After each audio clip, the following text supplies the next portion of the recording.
محمد الفاتحہ۔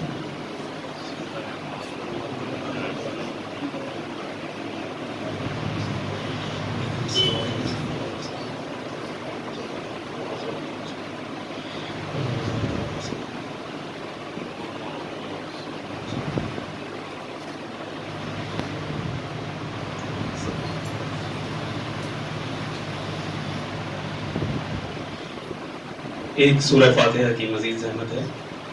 تمام شہدائے ملت جعفریہ، تمام جملہ مومنین، آپ سب حضرات اپنے اپنے تمام مرحومین کو اس میں شامل کیجیے، اور بالخصوص بانیان مجلس قارئ اقبال اور روحیت عظیم کے والد گرامی جناب سید محمد اقبال زیدی ابن سید محمد حیدر زیدی، ان کی روح کو ایصال کیجیے۔ اللہم صلی علی محمد۔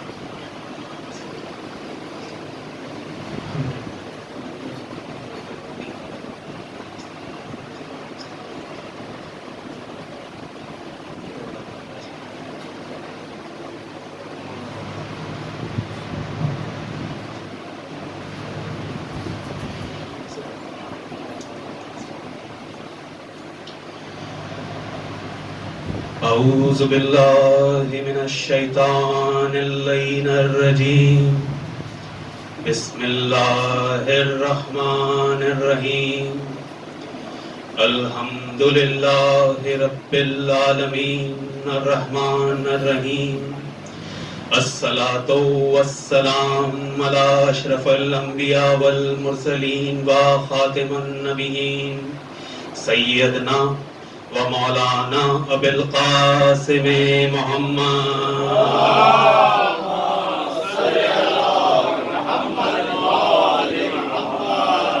و اہل بیت الطیبین الطاہرین المعصومین المظلومین المنتخبین، اما بعد فقد قال اللہ فی حق الکتاب المبین، صلوات۔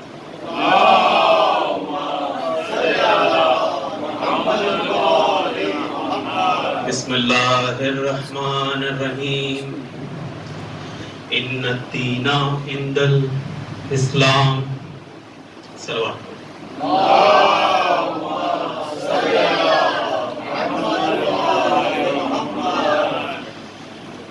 تمام حمد و ثنا مخصوص ہے اس ذات سے جس نے انسان کو عقل جیسی عظیم نعمت سے نوازا، جو کہ اس کے لیے ہادی و حجت باطنی ہے، تاکہ اس کی صفت حیوانیت کو لجام دے سکے۔ حمد و ثنا ہے اس ذات کی جس نے انسانوں میں سے بعض ہستیوں کو اصطفیٰ کیا تاکہ وہ انسانوں میں موجود باطنی حجت کی تائید و نصرت کر سکے اور ان میں موجود کمی و خلل کو پر کر سکے۔ حمد و ستائش ہے اس ذات کے لیے جس نے محمد مصطفیٰ صلی اللہ علیہ وآلہ وسلم کو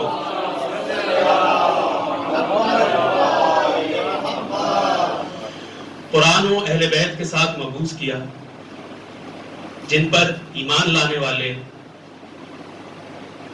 خود بھی عقل و درک کر سکتے ہیں اور دوسروں کو بھی اعزاز و افتخار سے دکھا سکتے ہیں۔ آج کی اس مجلس کے لیے جو موضوع میرے ذہن میں رہا وہ تھا کہ دین اسلام اور انسان۔ اپنے انتہائی محدود علم کے مطابق اس پہ اختصار کے ساتھ گفتگو کرنے کی کوشش کروں گا۔ ایک صلوات پڑھ دیجئے باآواز سے بولو۔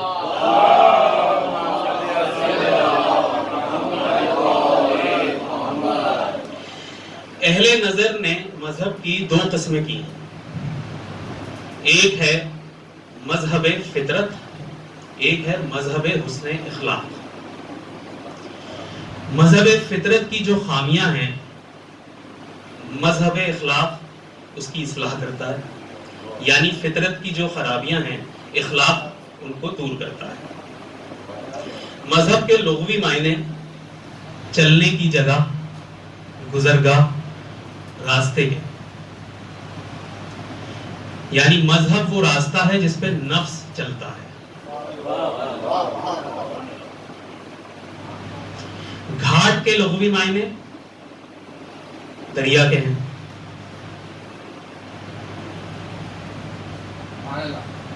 گھاٹ کے غور کر رہے ہیں آپ, اس کو مشکل ہو رہی ہوگی, میں ابھی اس کو آسان کر دیتا ہوں. گھاٹ کے لغوی معنی دریا کے ہیں. دریا نفس کا گھاٹ ہے. ٹھیک ہے جی. منہاج کا لفظ بھی اسی کے لیے استعمال ہوتا ہے, اس کے معنی بھی راستے کے ہیں. تو آپ کے پاس کیا دو چیزیں آ رہی ہیں؟ گھاٹ جسے آپ عام زبان میں کہتے ہیں شریعت, اور مذہب جو ہے دین. سرنامہ کلام میں ہم نے جس آیت کی طرف تلاوت کا شرف حاصل کیا وہ تھی سورہ آل عمران کی آیت نمبر 19. ان الدین عند اللہ الاسلام, بے شک اللہ کے نزدیک دین اسلام ہی ہے. اس کے ذیل میں ہم گفتگو کو آگے بڑھائیں گے. تو یہ بات طے ہو گئی کہ نفس کو چلانے کے لیے مذہب کی ضرورت ہے. اب ویسے تو لا مذہب بھی ہوتے ہیں لوگ, اور لا مذہب ہونا بھی ایک مذہب ہے, مگر بہرحال مذہب کو چلانے کے, نفس کو چلانے کے لیے مذہب کی ضرورت ہے. اب یہ مذہب کہاں سے لائیں؟ یا تو خود بنا لیں یا فلسفیوں سے بنوا لیں. اگر خود بناتے ہیں تو فلسفیوں کے دلائل کے آگے ہماری نہیں چل سکتی, اور اگر فلسفیوں سے بنوا لیں تب بھی غلط ہوگا, کیونکہ اگر ان میں اختلاف نہ ہوتا تو وہ ایک دوسرے کے فارمولے پہ تنقید کیوں کرتے؟ ایک قانون بنانے کے بعد اس کی اصلاح کیوں کرتے؟ تو بات یہ سامنے آئی کہ انسان خود سے جو بھی مذہب بنائے گا وہ غلط ہوگا, اور اللہ کی طرف سے جو مذہب آئے گا وہ بالکل صحیح اور اصل ہوگا. صلوات پڑھیے گا.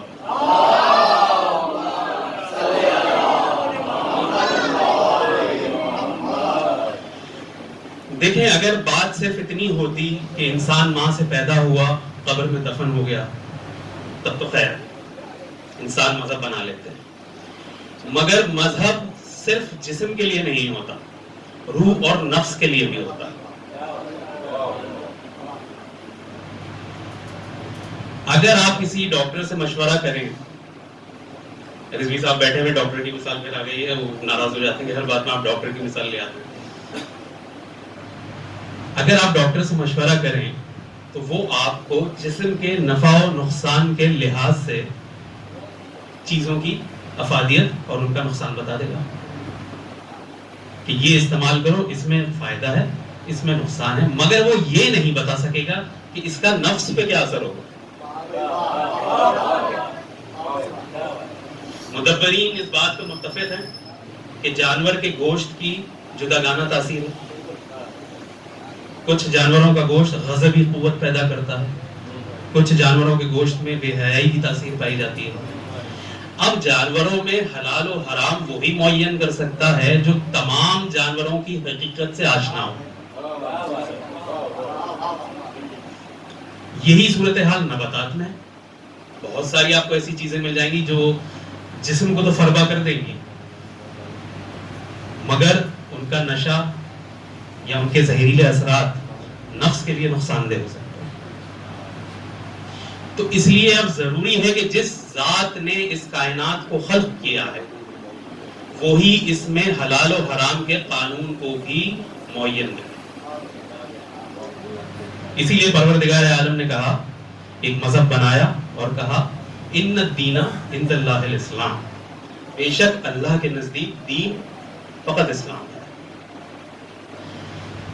اچھا, دین میں دو چیزیں آپ کے سامنے آتی ہیں. ایک ہے اصول دین, دوسری ہے فروع دین. اصول دین کا تعلق آپ کے عقیدے سے ہے, فروع دین کا تعلق آپ کے اعضاء و جوارح سے ہے, عمل سے ہے. اصول جمع ہے اصل کی اور فروع جمع ہے فرع کی. فیر این. اصل عربی میں کہتے ہیں جڑ کو, اور فرع کہتے ہیں شاخ کو. جڑیں اصول, فروع شاخیں. جس چیز کے آ جانے سے اور جس چیز کے چلے جانے سے دین چلا جائے وہ اصل ہے، مگر جس چیز کے آنے جانے سے دین نہ جائے وہ فروع ہے۔ مثال کے طور پہ ایک شخص ہے،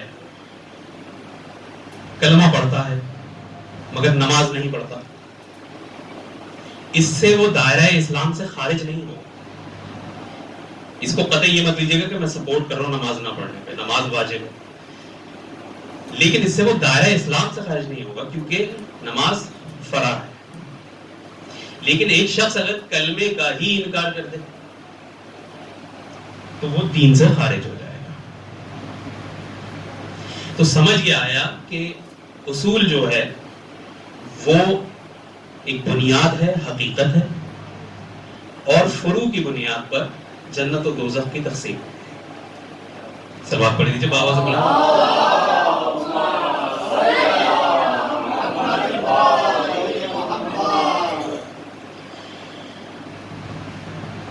اب آپ یہاں پہ دیکھیے کہ پروردگار عالم نے قرآن مجید میں ارشاد فرمایا، منہاجن کا لفظ آیا جو شریعت کے معنی میں استعمال ہوتا ہے کہ پروردگار نے کئی شریعتیں قرار دی، مگر کہیں بھی آپ کو قرآن میں یہ نہیں ملے گا کہ کئی دین قرار دیے۔ دین ایک ہے، شریعتیں تبدیل ہوتی رہی۔ دین ایک ہے، شریعتیں تبدیل ہوتی رہی۔ اب تک کتنی شریعتیں آ چکی؟ 6، جن میں سے پہلی شریعت لائے حضرت آدم علیہ السلام، دوسری شریعت حضرت نوح علیہ السلام، تیسری شریعت حضرت ابراہیم علیہ السلام، چوتھی حضرت موسیٰ علیہ السلام، پانچویں حضرت عیسیٰ علیہ السلام، اور چھٹی سرکار ختمی مرتبہ حضرت محمد مصطفیٰ صلی اللہ علیہ وسلم۔ دین آیا کیوں؟ دین کی ضرورت کیوں پڑی؟ دین ہے کس کے لیے؟ دین آیا انسان کے لیے۔ تمام قوانین، تمام مذہب کے جتنے بھی اصول ہیں وہ سب کس پہ لاگو ہو رہے ہیں؟ انسان پہ۔ جانوروں میں سے دین نہیں گزرتا، وہ جیسے تھے ویسے ہیں، وہ اپنی مخصوص شریعت کے اوپر جو انہیں ودیت کر دی گئی ہے اس کے اوپر عمل کر رہے ہیں۔ دین آیا انسان کے لیے۔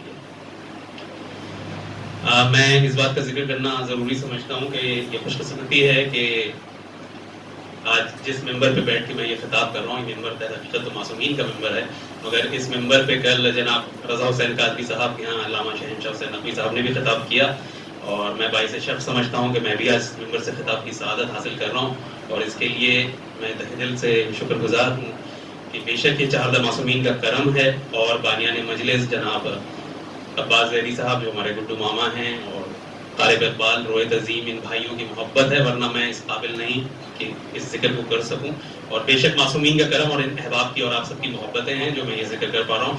آپ سب اپنی صحت و سلامتی کے لیے ایک بار بابا سے بلند سلوات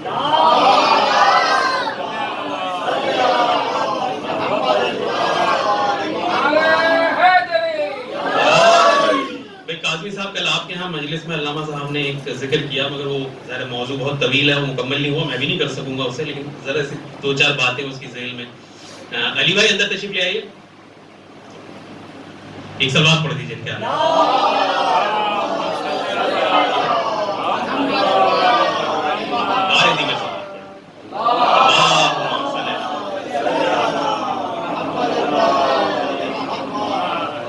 کل کی مجلس میں علامہ صاحب نے ذکر کیا کہ قرآن کا بنیادی موضوع انسان ہے۔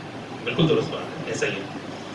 دیکھیں، قرآن وہ کتاب ہے جس میں ہم کہتے ہیں نا کہ دنیا کا ہر علم موجود ہے، اور خود قرآن اس کی تصدیق کرتا ہے، لا رطب ولا یابس، اس میں ہر خشک و تر موجود ہے۔ لیکن قرآن کا جو بنیادی موضوع ہے وہ واقعی میں انسان ہے، انسان سے خطاب ہے، انسان کو مثالیں بیان کی ہیں، انسان کو قصے بیان کیے ہیں، انسان کو عبرت آمیز قصے سنائے ہیں، انسان کو مستقبل کی ہولناکی سے، وہ دوزخ کی ہولناکی سے ڈرایا ہے، جنت کی بشارتیں دی ہیں، عظمتیں بتائی ہیں انبیاء کی، معصومین کی، سب کی۔ تو بنیادی موضوع انسان ہے، اور قرآن انسان کی بڑی عجیب و غریب قسمیں بیان کرتا ہے۔ آئیے قسموں پہ ایک سرسری سی نظر ڈالتے چلتے ہیں۔ ایک طرف قرآن کہہ رہا ہے سورہ والتین میں بسم اللہ الرحمن الرحیم، والتین والزیتون وطور سینین وہذا البلد الامین لقد خلقنا الانسان فی احسن تقویم ثم رددنا اسفل السافلین۔ یہ سورہ میں کیا بتا رہا ہے کہ انسان احسن تقویم ہے، مگر آگے آیت بتا رہی ہے کہ اسفل السافلین، پستیوں میں گرا ہوا ہے، تو یہ انسان اسفل السافلین بھی ہے۔ آئیے پھر چلتے ہیں قرآن کی طرف، مزید قرآن کیا کہہ رہا ہے۔ اب دیکھتے ہیں سورہ نساء کیا کہہ رہی ہے۔ سورہ نساء کہہ رہی ہے خلق الانسان ضعیفا، انسان ضعیف بھی ہے۔ اب آپ کے پاس قسمیں آتی جا رہی ہیں، احسن تقویم بھی ہے، اسفل السافلین بھی ہے، ضعیف بھی ہے۔ آئیے پھر قرآن کی طرف رجوع کرتے ہیں۔ اب سورہ دہر کہہ رہی ہے بسم اللہ الرحمن الرحیم، هل اتى على الانسان حين من الدهر لم يكن شيئا مذکورا، بیچ میں سے آیت چھوڑ رہا ہوں میں، فجعلنا سمیعا بصیر۔ یہ انسان ایک ایسا بھی دور تھا کہ قابل ذکر ہی نہیں تھا۔ اب اس کو آپ اینٹی میٹر کی تھیوری پر رکھ لیجیے، تھا ہی نہیں۔ آگے آیت کیا کہہ رہی ہے، فجعلنا سمیعا بصیر، یہ سمیع بھی ہے، یہ بصیر بھی ہے۔ تو کتنی قسمیں آتی جا رہی ہیں آپ کے پاس؟ یہ انسان احسن تقویم ہے، یہ انسان اسفل السافلین ہے، یہ انسان ناقابل ذکر ہے، یہ انسان سمیع ہے، بصیر ہے، یہ انسان ضعیف ہے۔ آئیے مزید دیکھتے ہیں قرآن کیا کہہ رہا ہے۔ پھر سے چلیے، اب قرآن کہہ رہا ہے انا عرضنا امانتا علی السماوات والارض والجبال وحملها انسان کانہ ظلم جہولا۔ ہم نے اپنی امانت کو آسمانوں کے آگے پیش کیا، انہوں نے انکار کر دیا۔ ہم نے اپنی امانت کو زمین کے سامنے پیش کیا، اس نے اٹھانے سے انکار کر دیا۔ ہم نے اپنی امانت کو پہاڑوں کے آگے پیش کیا، اس نے اٹھانے سے انکار کر دیا، مگر انسان نے آگے بڑھ کر اس امانت کو اٹھا لیا۔ یہ انسان بہت ظالم بھی تھا اور جاہل بھی تھا۔ آپ کے بعد دو کیٹیگریز اور آ گئی، انسان ظالم بھی اور جاہل بھی، ظلم جہولا۔ آئیے پھر قرآن کی طرف رجوع کرتے ہیں، آگے قرآن کیا کہہ رہا ہے۔ آگے آپ جائیں گے سورہ علق میں کہہ رہا ہے خلقنا الانسان من علق، ہم نے اسے جمے ہوئے خون سے پیدا کیا، قطرہ نجس سے پیدا کیا، انسان جمع ہوا خون۔ پھر قرآن کی طرف آئیے، اب کیا کہہ رہا ہے، وَكَانَ الْإِنسَانُ عَجُولًا، یہ انسان بہت عجلت پسند ہے، جلد باز ہے۔ ایک اور کیٹیگری آپ کے پاس آ گئی، انسان جلد باز بھی ہے۔ تو یہ ہم عام انسان ہیں جو احسن تقویم بھی ہیں، اسفل السافلین بھی ہیں، ضعیف بھی ہیں، جاہل بھی ہیں، ظالم بھی ہیں، عجلت پسند بھی ہیں، سمیع بھی ہیں، بصیر بھی ہیں۔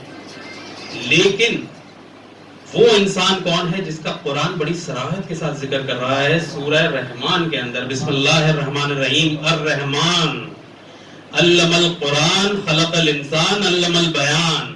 یہ کوئی ایسا انسان ہے جس کو پروردگار عالم خلق کرنے سے پہلے قرآن کا علم عطا کر رہا ہے۔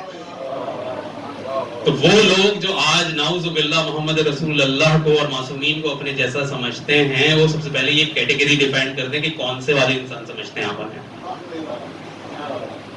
وہ انسان جو سورہ رحمان میں اشارہ ہو رہا ہے، یا وہ انسان جس کی طرف پروردگار ہمیں متوجہ کر رہا ہے؟ صلوات پڑھ دیجیے بابا۔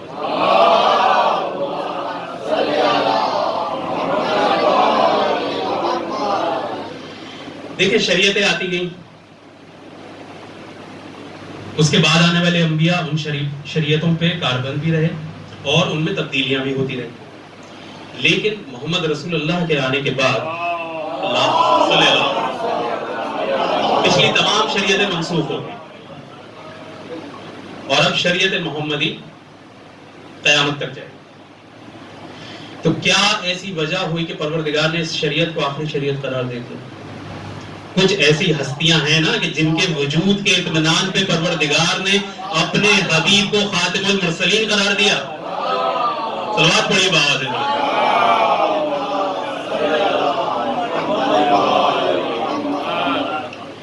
اور قرآن میں اکملت لکم دینکم کی آیت خود بتا رہی ہے کہ کچھ ایسا ہے جو اب مکمل ہوا ہے. کل بھی علامہ صاحب نے اکمل اور کامل کی بحث چھیڑی تھی, بڑی خوبصورت بحث تھی وہ. اکملت لکم دینکم, دین مکمل ہو گیا. تو کس بات سے ہو گیا؟ یہ ہوا کیا؟ سب کو معلوم ہے واقعہ غدیر خون پہ. رسول اکرم نے مولا کائنات کا ہاتھ بلند کر کے کہا من کنت مولاہ فہذا علی المولا, اور آیت نازل ہوتی ہے اکملت لکم دینکم, آج دین اسلام مکمل ہو گیا. برادران نے اس کے بہت معنی تلاش کیے ہیں, 17 سے لے کے 27 تک معنی تلاش کیے کہ اس کے معنی دوست کے بھی ہیں, اس کے معنی معاون کے بھی ہیں, اس کے معنی مددگار کے بھی ہیں, اس کے معنی ناصر کے بھی ہیں, اس کے معنی حاکم کے بھی ہیں, اس کے معنی غلام کے بھی ہیں. لیکن دیکھیں جب کوئی جملہ آتا ہے نا تو اس جملے کو دیکھنے کے لیے آپ کو اس کا پورا کانٹیکسٹ دیکھنا پڑتا ہے. وہ کانٹیکسٹ بتا دیتا ہے کہ الفاظ کس معنی میں استعمال ہو رہے ہیں. عربی میں آنکھ کو عین کہتے ہیں, پانی کے چشمے کو بھی عین کہتے ہیں. اب اگر میں آپ سے کہوں کہ میں نے عین میں غوطہ لگایا تو کون بے وقوف ہوگا جو یہ سمجھے گا کہ میں نے آنکھ میں غوطہ لگایا؟ جملہ خود بتا رہا ہے کہ میں نے پانی کے چشمے میں غوطہ لگایا, عین میں غوطہ لگایا. تو یہاں اکملت لکم دینکم کا نازل ہونا ان آیت کے الفاظ بتا رہے ہیں کہ کوئی بہت بڑا کام ہوا ہے. یعنی رسول اکرم نے پالانوں کا منبر بنوایا اس گرمی میں, جو آگے چلے گئے ان کو واپس بلایا, جو پیچھے رہ گئے ان کا انتظار کیا. اتنا بڑا اہتمام ہوا, آیات نازل ہوئی اور آیات کے الفاظ خود بتا رہے ہیں کہ یہ کوئی بہت ہی بڑا اور بہت ہی بھاری کام ہوا ہے. ٹھیک ہے جی. ابھی بھی انسان اگر اپنی عقل کو بند رکھے تو یہ سب اس کی جہالت ہے. سورج, آنکھ پہ ہاتھ رکھنے سے سورج کی روشنی نہیں رکتی, اس کا اجالا ویسے ہی ہے. اور علی ابن ابی طالب کی شخصیت ایسے ہی ہے کہ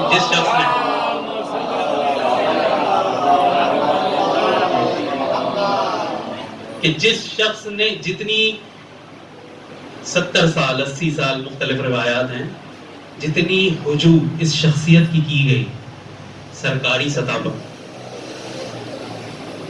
اتنی ہی یہ شخصیت مزید بلندی پہ دکھائی دیتی گئی. یہ معجزہ ہے پروردگار.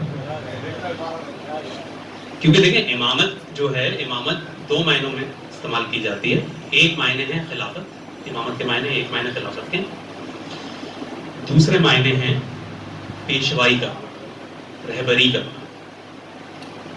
ایک امام جمعہ و جماعت بھی ہوتا ہے, وہ نماز کے امور میں آپ کی پیشوائی کرتا ہے. تو اماموں کی کئی کیٹیگریز ہیں, کوئی کسی چیز کا امام, کوئی کسی چیز کا امام, کوئی کسی چیز کا امام. لیکن جو 12 ہیں وہ امام مطلق ہیں, ان کے پاس امامت تکوینی ہے, وہ کائنات کے ہر شعبے کے امام. آپ جب مسجد میں داخل ہوں گے تو آپ امام مسجد کے زیر تسلط ہیں, جیسا وہ کہیں گے ویسا کریں گے. لیکن مسجد سے باہر آنے کے بعد آپ ان کے تسلط میں نہیں. ٹھیک ہے, آپ دفتر میں ہیں, اپنے سپیریئرز کے تسلط میں ہیں, وہ آپ کے امام ہیں. اس وقت گھر میں ہیں, آپ کے والدین حیات ہیں, وہ آپ کے امام ہیں اس وقت. لیکن جو امامت تکوینی ہے وہ آپ کے اوپر 24 گھنٹے واجب ہے اور رائج ہے, اور وہ ہیں صرف اور صرف شیعہ اثنا عشری 12 امام, جن میں پہلے امام علی بن ابی طالب علیہ السلام اور آخری امام مہدی بقیت اللہ علیہ السلام.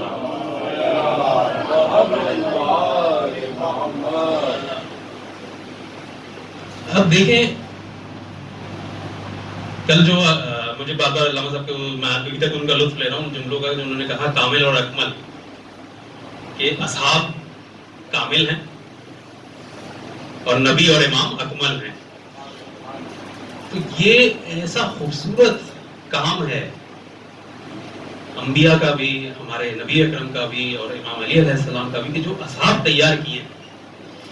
آپ ان کی شخصیات کو بھی دیکھتے چلے جائیں اور ان کی شخصیات کے اوپر گفتگو کرنا شروع کریں تو میں سمجھتا ہوں کہ اشرے کم پڑ جائیں. ان کے فضائل اس قدر ہیں. آج ایک ایسی شخصیت کا ہم ذکر کرنے جا رہے ہیں, آپ کو نظم کی صورت میں یہ ذکر سناتے ہیں. مولا کائنات کا ایک صحابی کچھ روایات میں ہے کہ یہ شہدائے کربلا میں بھی شامل ہیں۔ مولا کائنات جن کے اعصاب ستاروں کی طرح روشن ہے، سورج کی روشنی کی طرح ان کی شخصیات روشن ہے۔ آپ دیکھیں تو سلمان فارسی، ابو ذر غفاری، مقداد، قنبر، حذیفہ یمانی، مالک اشتر، احمد کوفی، کمیل ابن زیاد، ایک طویل فہرست ہمیں نظر آتی ہے صاحب کی۔ مولا ایک ایسا صحابی جس کی فصاحت و بلاغت پہ مولا کائنات نے خود تعریف کی ہے اور فخر کیا ہے، وہ ہیں ترمح بن عدی۔ بہت سے لوگوں کے لیے نام نیا بھی ہوگا، ترمح۔ یہ میں سمجھتا ہوں ذاکرین کی ایک زیادتی ہے کہ وہ ایسے اصحاب کے ذکر ممبروں سے کم کرتے ہیں، زیادہ کرنے چاہیے، بتانا چاہیے یہ، ورنہ یہ تاریخ کے گمنام ہیروز رہ جائیں گے کہ جن کے بارے میں صرف وہی لوگ جان سکیں گے جو کتاب پڑھنے کا شوق رکھتے ہیں۔ ترمح بن عدی، تاریخ میں ان کے نام کے 2-3 تلفظ ملتے ہیں، ترمح بھی ملتا ہے، ترمہ بھی ملتا ہے، لیکن علماء پاکستان کے نزدیک ان کا مستند ترین تلفظ جو ہے وہ ترمہ ہے، اور کچھ روایات کے مطابق یہ شہدائے کربلا میں بھی شمار کیے جاتے ہیں۔ ترمہ بہت لمبے چوڑے تھے اور بہت فصاحت و بلاغت کے ساتھ بات کرتے تھے، یعنی مولا کائنات خود ان کی گفتگو سننا پسند کرتے تھے، جیسے ہمارے چھٹے امام جعفر صادق علیہ السلام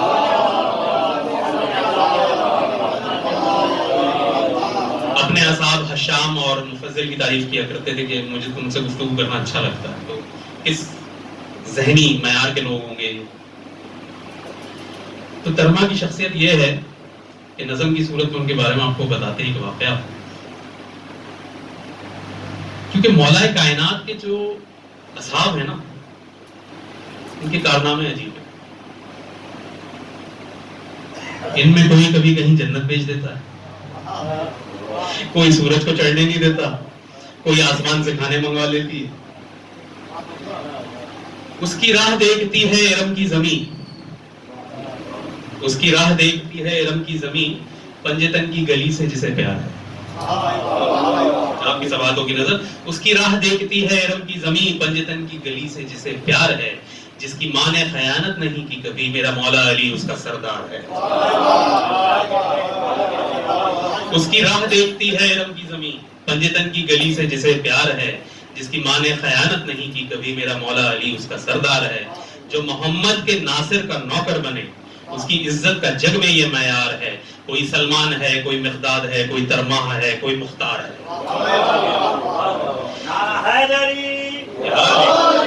پڑھ کے تاریخ اکثر میں ہوں سوچتا، کتنا بے عیب ترمہ کا انداز ہے۔ پڑھ کے تاریخ اکثر میں ہوں سوچتا، کتنا بے عیب ترمہ کا انداز ہے، جس کو نہج البلاغہ کا خالق کہے، مجھے تیری فصاحت پہ خود ناز ہے۔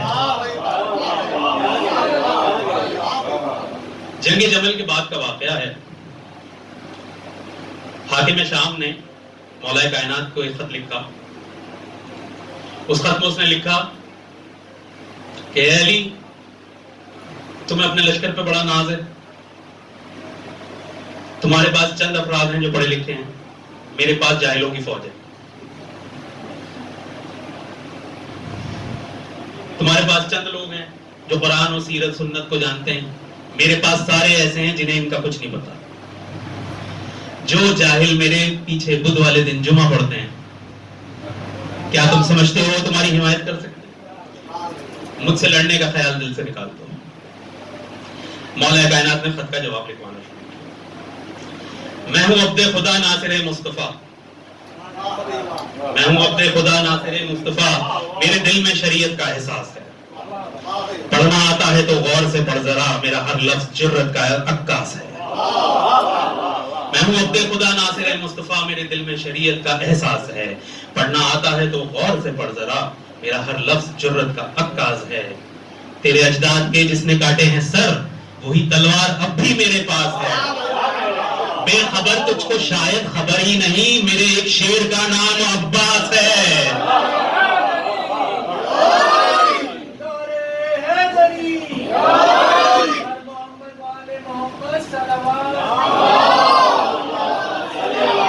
میں ہوں عبد خدا ناصر مصطفیٰ، میرے دل میں شریعت کا احساس ہے، پڑھنا آتا ہے تو غور سے پڑھ ذرا، میرا ہر لفظ جرت کا عکاس ہے، تیرے اجداد کے جس نے کاٹے ہیں سر وہی تلوار اب بھی میرے پاس ہے، بے خبر تجھ کو شاید خبر ہی نہیں، میرے ایک شیر کا نام عباس ہے، میری تلوار پیاسی ہے خون کے لیے، پیاس اس کی نہ شاید بجھانی پڑے، میری تلوار پیاسی ہے خون کے لیے، پیاس اس کی نہ شاید بجھانی پڑے، اپنی اوقات میں رہ کے ایسا نہ ہو مجھ کو تلوار پھر سے اٹھانی پڑے۔ اب مولا کائنات نے خط روانہ کرنے کے لیے قاصد کے انتخاب کے لیے نظر دوڑائی، ظاہر ہے دمشق بھیجنا ہے، چرب زبان لوگ ہیں، اپنے آگے کسی کو بولنے نہیں دیتے، جھوٹ بولتے ہیں، اور جو لوگ جھوٹ کثرت سے بولتا ہیں ان کے سامنے بحث کرنا بڑا مشکل ہوتا ہے کیونکہ وہ دلیل تو مانتے نہیں۔ تو مولا کی نظر جا کے ٹھہری ترما کہ اس سے بہتر آدمی نہیں ہو سکتا، کیونکہ کائنات میں کوئی ایسا شخص نہیں ہے جس کی زبان علی کے خلاف چلی ہو اور ترما کی زبان اس کے خلاف نہ چلی ہو۔ علی نے ترما کو خط کا جواب دے کے روانہ کر دیا۔ اب ترما دمشق پہنچتے ہیں، حاکم شام کے محل کے قریب ایک باغ کے پاس پہنچے تو باغ کی دیوار کے ساتھ ساتھ جا رہے تھے، باغ کے اندر کی طرف حاکم شام کے مشیر عمر ابن عاص، ابو الہول، شرجیل یہ لوگ کھڑے ہوئے تھے۔ تو جیسا کہ میں نے آپ کو بتایا کہ ترما بہت طویل القامت تھے، کہتے ہیں کہ گھوڑے پہ بیٹھتے تھے تو پیر زمین پہ خط دیتے تھے، تو جب وہ اس باغ کی دیوار کے ساتھ سے گزرے تو ان کو اندر سے دیوار کے اوپر ایک سر نظر آیا، تو کہا ارے بھائی یہ کیا ہے، یہ کون ہے؟ تو کہا آؤ چلو چلتے ہیں ذرا اس بندے سے مذاق کرتا ہے۔ وہ باہر آئے، انہوں نے دیکھا بڑا لمبا چوڑا بندہ ہے، وہ کہا بھائی کدھر، کوئی آسمانوں کی بھی خبر ہے؟ ان کے قد کو دیکھ کے انہوں نے ان سے مذاق کیا کہ آسمانوں کی بھی خبر ہے؟ ترما جواب میں کہتے ہیں آسمانوں کی وسعت میں ہے کبریا، آسمانوں کی وسعت میں ہے کبریا، کیونکہ ترما ان کو پہچان گیا، یہ ترما کو نہیں جانتے تھے لیکن ترما ان کو پہچان گیا۔ کیوں؟ منافق مومن کو نہ پہچانے، مومن تو منافق کو پہچانتا ہے نا۔ آسمانوں کی وسعت میں ہے کبریا، مہر کی انتہا بن کے آنے لگا، ملک الموت لے کے پیام اجل خود ہوا میں ہوا بن کے آنے لگا، جو ولی مصطفیٰ بن کے آتا رہا اب وہ قہر خدا بن کے آنے لگا، جسے کرار کہتا ہے سارا جہاں اس شہر میں قضا بن کے آنے لگا۔ اس نے کہا تم ہو کون، تمہیں بھیجا کس نے؟ ترما کہتے ہیں موت سے کھیلنا اس کا ایک کھیل ہے۔ انہوں نے پوچھا کس نے بھیجا، تو کہتے ہیں موت سے کھیلنا اس کا ایک کھیل ہے، موت کو مارنا اس کا ایک کام ہے، وہ نقی ہے، تقی ہے، رضی ہے، ذکی ہے، جری ہے، ولی ہے، علی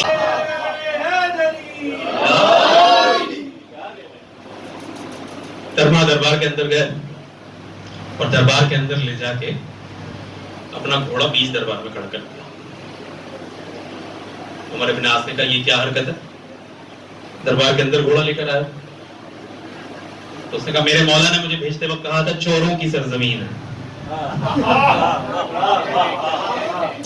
میں کسی پہ بھروسہ نہیں کر سکتا، مجھے تم پہ کوئی اعتبار نہیں ہے، یہاں مقدمہ پڑ جائے تو میں تو نر اور مادہ کا پتہ نہیں چلتا۔ انہوں نے کہا اچھا امیر المومنین کو سلام کرو۔ ترما نے کہا کدھر؟ کہ یہ ادھر تخت پہ بیٹھے، آ کے میں جاؤ، کہ یہ امیر المومنین، مومن میں ہوں، میں نے تو اسے کبھی اپنا امیر نہیں مانا، میں تو امیر المومنین حسن کو نہیں کہتا، ہمارے عقیدے میں امیر المومنین صرف اور صرف علی بن ابی طالب ہے۔ امیر المومنین ہوتا ہے وہ ایک خوش نصیب زچہ خانے کو جس کے دو نبی تعمیر کرتے ہیں۔ سب بڑی آواز سے بولے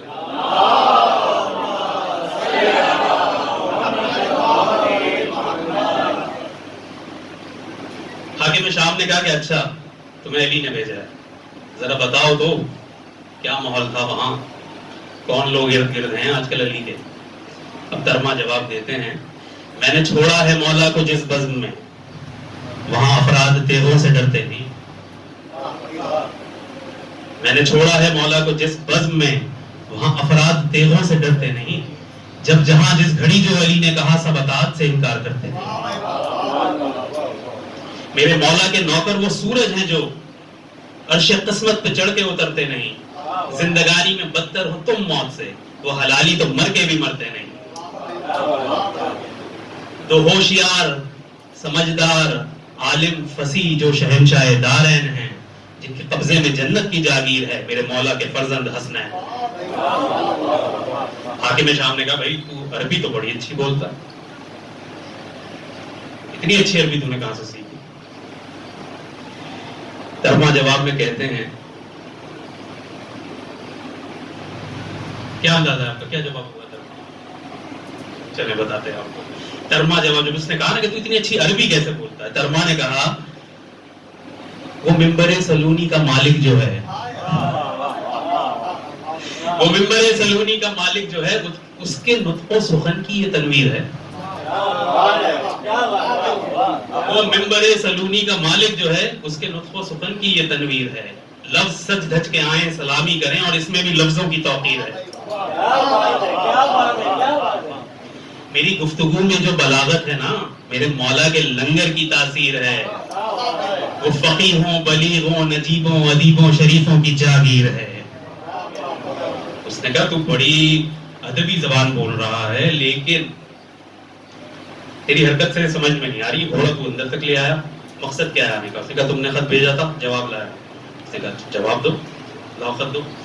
اب ترما نے اپنی دستار میں سے خط نکالا. دربار کے لوگ ہنسنا شروع ہو گئے, کہنے لگے تو صرف باتیں ہی ادبی کرتا ہے, دربار میں تو نے گھوڑا باندھ دیا, خط تو دستار میں رکھ کے لا رہا ہے, نالین پہن کے تو اندر آ گیا. یہ تجھے سینس نہیں ہے کہ جوتے پہن کے نہیں آنے اندر, خط تو نے وہاں رکھا ہوا ہے, وہاں تجھے اتنی سینس ہے. یہ چکر کیا ہے؟ ترما کہتے ہیں یہ بھی وجہ شرف ہے تمہارے لیے, میری نالین ہے تیرے دربار میں. ٹھیک ہے, مولا کائنات نے ایسی تھوڑی منتخب کیا, یہ بھی وجہ شرف ہے تمہارے لیے, میری نالین ہے تیرے دربار میں.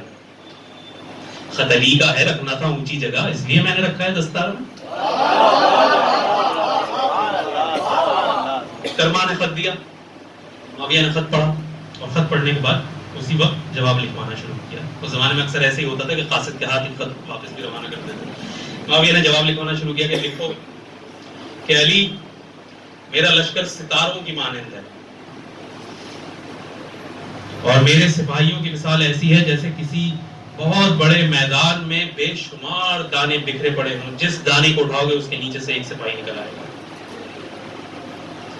وہ خط بند کروانے لگا تو ترما نے ہنس کے کہا کہ خط بند مت کر, مجھے پھر آنا پڑے گا. اس کا جواب یہی لے لے. کیا کہا اس نے؟ میرا لشکر ستاروں کی طرح ہے, دانوں کی طرح بکھرا ہوا ہے, جس دانے کو اٹھاؤ گے اس کے نیچے سے سپاہی نکل آئے گا. ترما کہتے ہیں تیرا لشکر ستاروں کی مانند صحیح, مہتاب ولایت ہے میرا علی. تیرا لشکر ستاروں کی مانند صحیح, مہتاب ولایت ہے میرا علی. بول سورج کے آگے ستارے ہیں کیا, آفتاب امامت ہے میرا علی. میرے مولا کا منصب امامت ہے, پر دشمنوں پہ قیامت ہے میرا علی. اس کا جیون شکست آشنا ہی نہیں, بس فتح کی ضمانت ہے میرا علی. جب وہ چاہے گا ضرب ید اللہ سے کفر کے پورے لشکر پہ چھا جائے گا. اس کے لشکر میں اشتر سا ایک مرغ ہے, تیرے دانوں کو چن چن کے کھا جائے گا.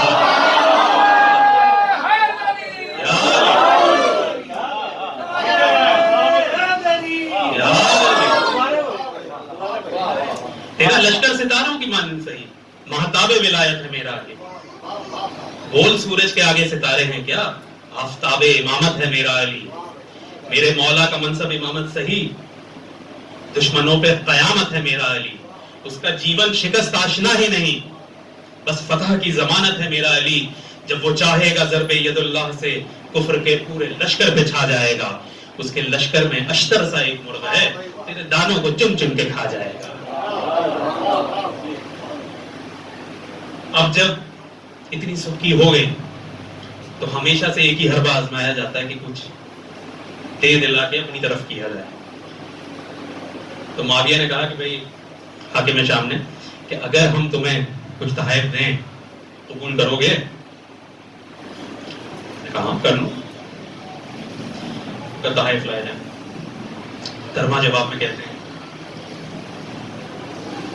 یہ سیارے، ستارے، یہ شمس و قمر، جب انہوں نے کہا نا ہم تحائف دیں تمہیں، یہ ستارے، سیارے، یہ شمس و قمر میرے شاہ کے اشاروں پہ چلتے ہیں. یہ ستارے، سیارے، یہ شمس و قمر میرے شاہ کے اشاروں پہ چلتے ہیں سب، ورنہ ہم تو گداگر ہیں اس شاہ کے جس کی ایک زر بھاری ہے ثقلین سے. سمجھ رہے نا؟ اس کی ایک زر بھاری ہے ثقلین سے. یہ ستارے، سیارے، یہ شمس و قمر میرے شاہ کے اشاروں پہ چلتے ہیں سب. کیا سمجھتے ہو یہ وزارت، یہ سفارت، یہ تاج اور زر، کیا سمجھتے ہو یہ آپ کا مال ہے؟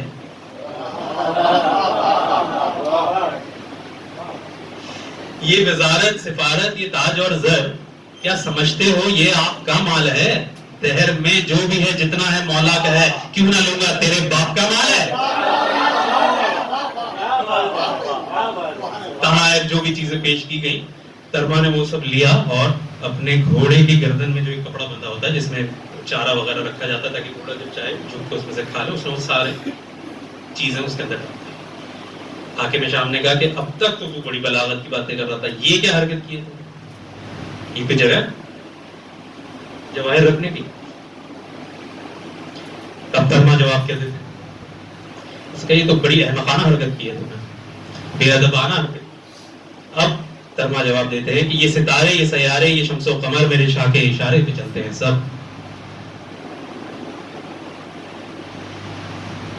سلوات پڑھیے ایک بار.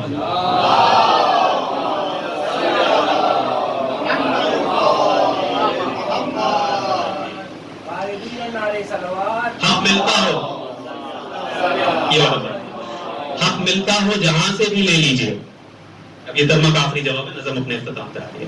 جب انہوں نے دے دیا اور اس نے اس کپڑے میں ڈال دیے، اس نے کہا یہ کیا ہے مفانہ بے ادبانہ حرکت ہے، تو اب ترما نے جواب میں کہا حق جہاں سے بھی ملتا ہو لے لیجئے، یہ سنا میں نے سلطان دارین سے.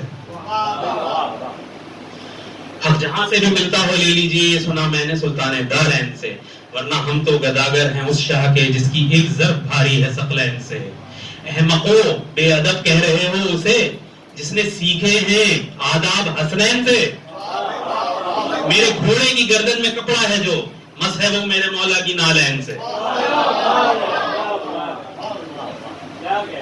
اس قدر تمکنت سے میں جاؤں گا اب، ہر ارادہ تیرا خاک ہو جائے گا. شاہ کے جوتی کے کپڑے میں رکھوں گا میں، یہ نجس مال ہے پاک ہو جائے گا. صلوات پڑھی بابا.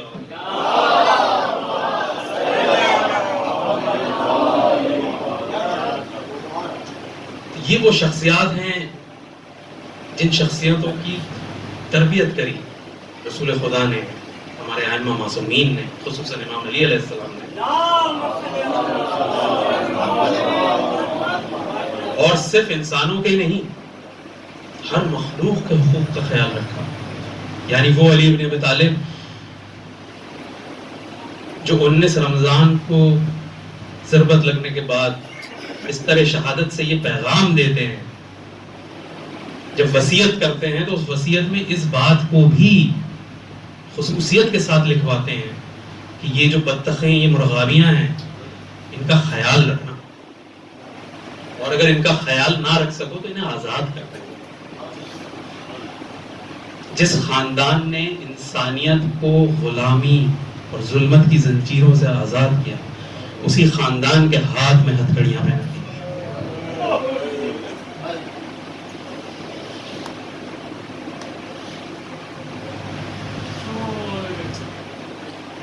کربلا کے میدان میں علی کی ہی اولادوں کو قتل کیا گیا.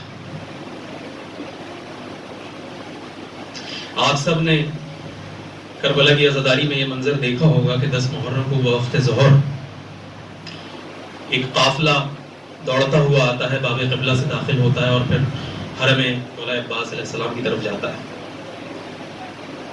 آج سے قریباً 60-70 برس پہلے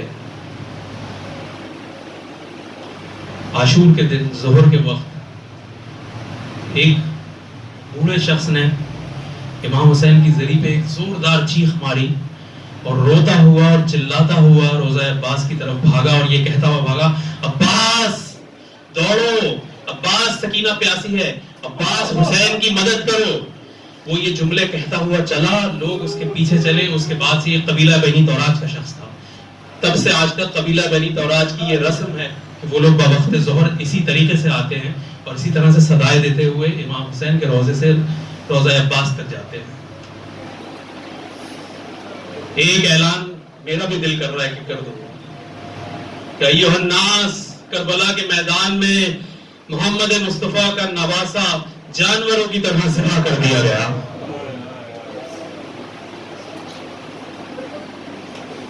وہ جو کائنات کا عظیم خلق تھا اس کو گوشت فندوں کی طرح ذبح کیا گیا۔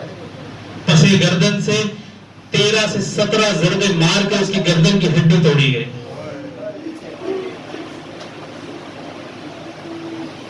جناب زینب کہتی ہیں جب میں اپنے بھائی کے لاشے پہ پہنچی ہوں تو میں پہچان نہیں سکی میرا بھائی ہے۔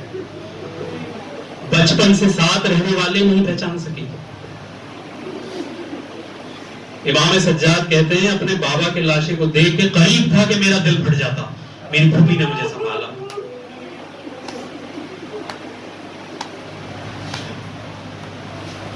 ایھا الناس، حسین قتل ہو گئے۔ اس سے بڑی توہین رسالت پوری کائنات میں نہیں ہے۔ اور حسین کے بعد کتنے ہی حسین قتل کیے گئے۔ آج بھی ایک حسین کا یوم شہادت ہے جسے آپ حسن عسکری کے نام سے جانتے ہیں۔ آئیے امام زمانہ سمیت تمام معصومین کی خدمت میں سلام پیش کرتے ہیں۔ السلام علیکہ یا ابا عبداللہ، السلام علیکہ یا ابن رسول اللہ، السلام علیکہ یا ابن امیر المومنین و ابن سید الوسیم، السلام علیکہ یا ابن فاطمہ سیدۃ النساء العالمین، السلام علیکہ یا سار اللہ و ابن سارے والوتر الموت، علی لعنۃ اللہ علی القوم الظالمین۔ ماتم حسین۔